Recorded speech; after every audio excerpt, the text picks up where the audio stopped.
السلام علیکم ناظرین۔ شہزادہ جو محل چھوڑ گیا، وہ شہزادہ جس کے پاس سب کچھ تھا، سونا، تخت، فوج، شان و شوکت، مگر ایک رات وہ خاموشی سے محل چھوڑ گیا، نہ کسی سے کچھ کہا نہ کچھ لیا، صرف ایک چیز کی تلاش میں نکل پڑا، سچ کی تلاش میں، اور وہ سچ جو اس نے پایا وہ تخت سے بھی زیادہ قیمتی نکلا۔ بہت پرانی بات ہے، ایک خوبصورت سلطنت جس کے محل میں رہتا تھا شہزادہ ایاز، بادشاہ کا اکلوتا بیٹا، ہر طرف اس کی چرچے، ہر فرمائش پوری۔ لیکن ایک دن ایک درویش آیا، چہرے پر مسکراہٹ، کپڑے پٹے پرانے، اور شہزادے سے بس ایک سوال کیا، شہزادی کیا تم خوش ہو؟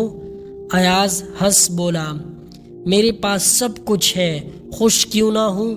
درویش بولا، جن کے پاس سب کچھ ہوتا ہے اکثر وہی سچ سے سب سے دور ہوتا ہے۔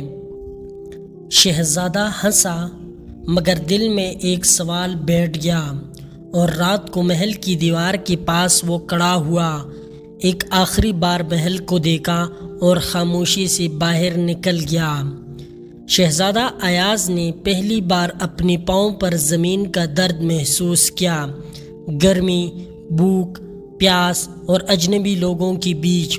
وہ پہاڑوں، جنگلات، صحراؤں میں گیا، ہر جگہ سوال کیا، سچ کیا ہے؟ ایک جگہ مزدوروں کے ساتھ کام کیا، کہیں فقیروں کے ساتھ زمین پر سویا، اور آخر کار ایک اندھی کنارے بیٹھا۔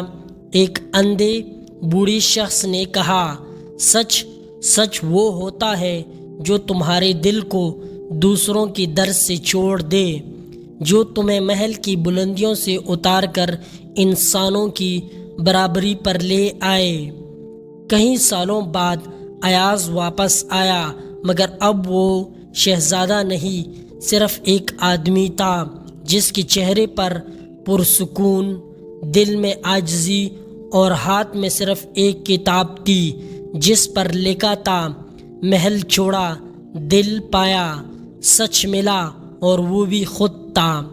سلطنت نے اسے بادشاہ بنانے کی کوشش کی، مگر اس نے کہا، میں وہی بنوں گا جس میں سب انسان برابر ہوں۔